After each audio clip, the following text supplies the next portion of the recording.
It's time. Are you ready? It's our March block, which is our pinwheel, and we are in the Beginner Quilt Sampler series. So let's get started on this block. Welcome to March. It is time to make our third block in our Beginner Quilt Sampler, and the March block is the pinwheel. Now, the pinwheel is a really common beginner block. You'll use it often in your quilting journey, especially if you're just starting. So it'll be one that you'll make often. And you do make half square triangles, but we're going to make 2 at a time. And I'll show you how to do that and walk you through. Make sure you've labeled your pieces so you can see we're actually using our D fabric, which is our background fabric, and we're using a C and a B fabric. I'm using the same color palette throughout the whole year, so you'll see me use all of these colors in my blocks. A couple things that'll be helpful that you'll need, of course, are your pens, some type of marking pencil that you want to use. I use the Soline pencil. You'll need, after you've cut, of course, your fabrics into the appropriate fabric requirements, your sizes, all of that's in your pattern that you received in your email for the sign up. For those of you finding this tutorial on YouTube, on my YouTube channel, this is part of a series for those that signed up at the beginning of the year for a Beginner Quilt Sampler. And it's too late to join, but this will turn into a full quilt pattern and will be released in January of 2026. And I'll put the link to my website below in case you find this video later and you want to get the pattern. But for now, this is for those that have signed up for this sew along the entire year. You'll also want a small ruler. We'll need this to draw our diagonal lines. If you have the block lock ruler, this can be really handy for half square triangles, which if you'll see in the pattern, the abbreviation is HST. You'll see that often. I have a set in which I have this is a 6.5 inch, I have a 4.5 inch, and I have a 2.5 inch block lock ruler. There's a little groove in here that locks in place on the diagonal, and it makes it easier for trimming. You don't have to have this. You could use just a regular 6.5 inch square ruler. You could use a larger one and actually just place it to where it's 6.5 inches. But a block lock ruler is something I use often, and it was worth the splurge to get these. I think they were about $56 for all 3 of them together, but those are sizes that I use regularly. Also, you'll want your rotary cutter. And if you have a spinning, rotating cutting mat, this is helpful as well, but you don't have to have that. I use that for trimming often. And this is my Sew Tots magnetic rotating cutting mat, if you're wondering about it. Everything I use in the videos will be linked in the description box below for you to look at that. So let's get started and get into the actual steps of making this block. So the first thing you're going to want to do is you're going to want to take your D fabrics, which are your background fabrics, and you'll take 2 of those, and we're going to actually just draw a diagonal line, just like in the diagram, how it shows you. I actually use this as a Creative Grids, a little bitty ruler that's used for drawing lines. It's got a little bit of grippy on the back. You can use just your regular ruler, whatever works best for you, but just draw a diagonal line. Little tip is to start in the center and go out, start in the center and go down. It keeps your fabric from bunching. If you start up here and you pull it down, sometimes it can all bunch up. So go ahead and draw your 2 diagonal lines.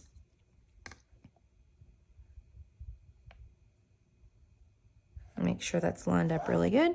You've got those drawn. You're not going to see the pencil mark, so it's no worries at all on that. Then you're going to take your B fabric. For me, it's this terracotta color. And you're going to place your C square, right sides together. Now, I'm using solids, so it doesn't really matter for me. But for you, if you're using prints, you want them to be right sides together. And you'll place those on top of one another. And then you're going to pin. And it tells you to pin away from the line. What that means is just put your pins out to the side, because you're going to be stitching 1/4 inch on either side of this line, and you don't want your presser foot to bump into the pins. So that's why I say just kind of pin away from there. Okay, got that one ready. Then you're going to take your C fabrics. For me, it's this blush color. And again, right sides together. For me, it doesn't matter because it's solids. You'll do the same thing. You're going to set those on top of one another, right sides together.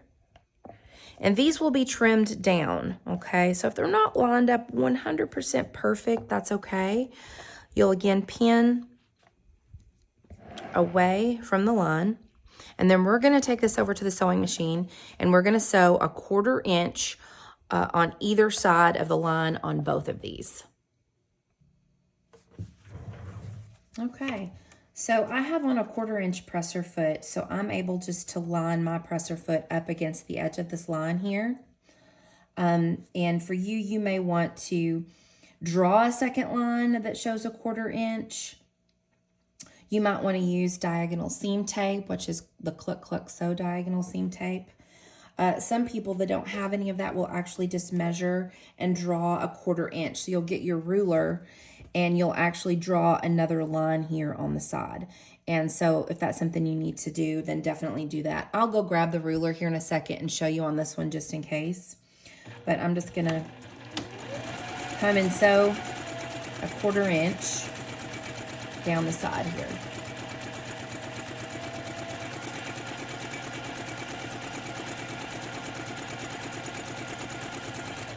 And then I'm gonna flip this around and I'm gonna come and sew a 1/4 inch from that line all the way down again.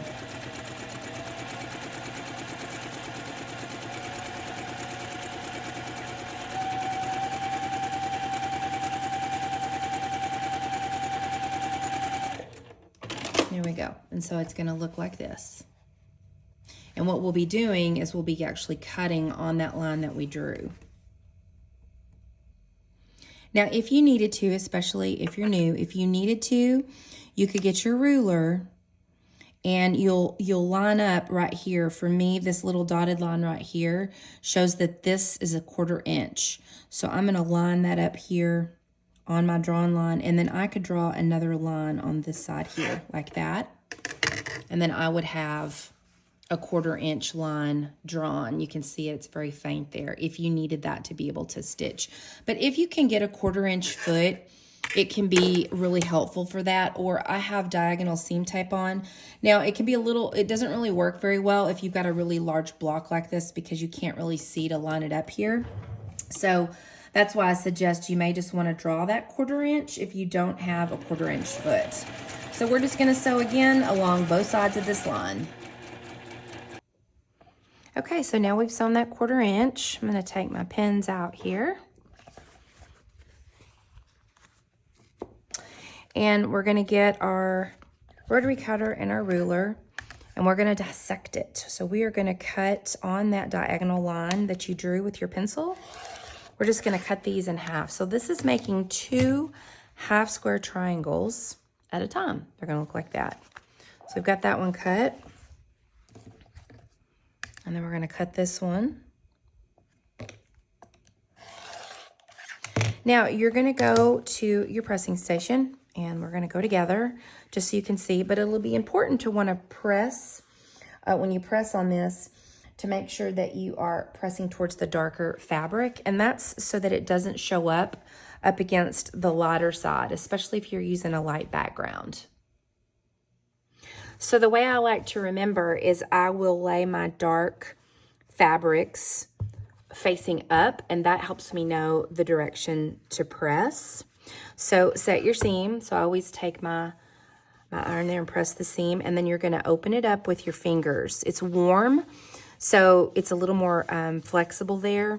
And the reason I open it up with my fingers first is because otherwise, sometimes if you start with the iron first, you can have fabric like bunched up over here like this, and you won't be able to completely press it open.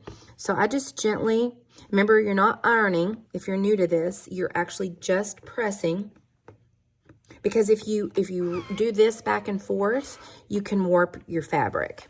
Now I'm a big starch girl, because it makes everything more stiff, and I find that my everything comes together better. I don't have much warping that goes on when they're nice and crisp and firm.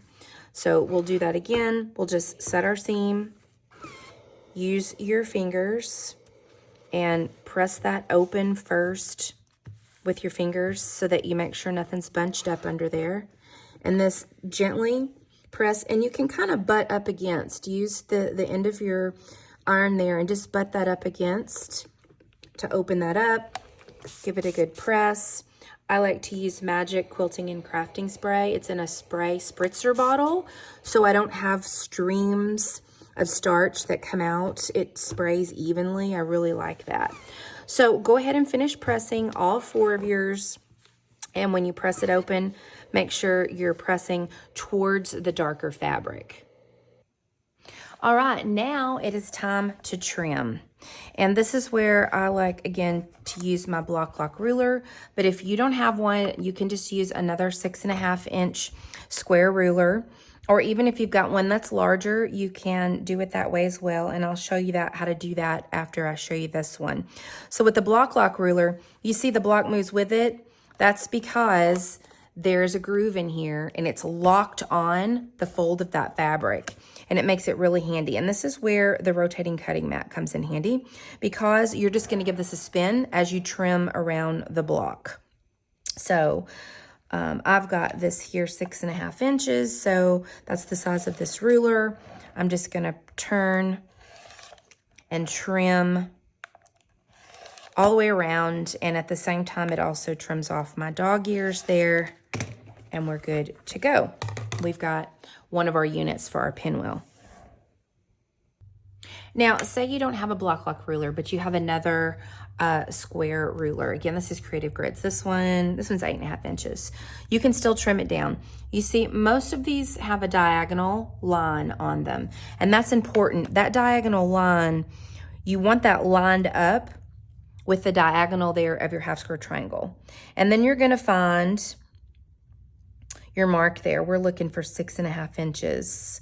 And so I've got that lined up. There's 6.5 inches here, 6.5 inches here. And then we are able to trim on 2 sides. And then just trim off this dog ear here. So that's what that would look like if you were trimming it that way. And we'll just double check just to make sure. I'll get my block lock ruler out and put it on top of this one. And we have trimmed that down to 6.5 inches. So that's just another way to do it. If you don't want to buy a special ruler like that, you can use one of your other large square ones and just make sure you do it that way. So we'll go ahead and trim these last 2. And I started out with a square. I have a square rotating cutting mat that's like 14 by 14. I believe that's the largest that you can get that I have found. So I use that for my larger blocks.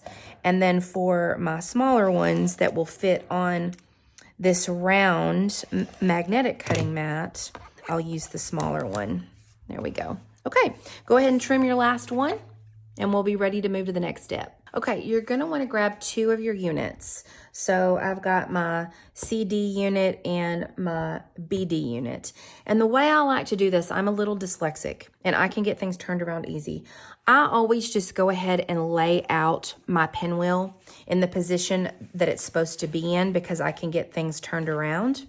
And so what you're going to want to do, just go ahead and lay these out right now and get them turned in the right position. There we go. So you can see this is how these 2 rows are supposed to be laid out. This is the easiest way I can show you, especially if you get things turned around easily like I do. Just go ahead and lay these 4 things out like this. Okay, so you've got them all in the right spot. Then what you're going to do is you're going to take this unit here and you're going to lay it on top of this one.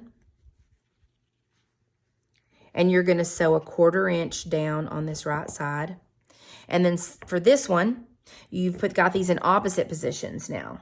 Okay, so we're doing the same steps, sort of, but just with different pieces. So you've got opposite now. You've got the pink one here and this one here. You're going to put it on top of this one. And then you're going to sew a 1/4 inch down here on this one. And then what we'll do is we'll come back, we're going to do some pressing, and then we'll assemble these. Now you've sewn your 1/4 inch on both of those. So I've brought this over to my pressing station here. And we're going to be pressing in opposite directions. So this first row will be pressing to the right. The bottom row will be pressing to the left. The reason we do that is so that our seams will nest when we sew these two together. So I'm going to just kind of set this one out of the way. I'm going to go ahead and press my seam here like this. And this one, I'm going to press to the right, which I'm turning it so it's actually going up, but I am pressing to the right. And I'll go ahead and spray a little more starch, but you're going to kind of do the same. Just kind of gently, just bump that open. Press that way. So there we go. This one's going to the right. So I have to go like this to the left. That's why I like to keep these together for me, because otherwise I can get it turned around. So this one's going to the left. This one is going to the right. That way, now what happens is when you set these on top, fold this over on top of each other, your seams are going to nest. You can see what that looks like there. See how those fit together like that right in there?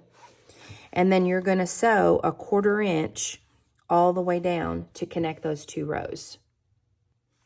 Now we've sewn our 1/4 inch seam, and so we'll give that a good press. Now, because we've got several seams in here, you're going to want to press open, because otherwise if you press to the side, it's going to be too bulky. Now, if you're just absolutely against that, you do what works for you. But the reason I suggest it, and the reason I do it with opening seams on this one, pressing open, is just because of the bulk. Some of you may have been doing this for a long time. You know how to basically kind of twist your seams there. I'm not going to show y'all that because this is for a beginner. So we're going to press open, press in the back. I'm going to give it one more really good starch, and then I'm going to give it one more really good press. Congratulations, quilty friend. You've made your pinwheel block. Isn't that cute? So you're all ready to go for March.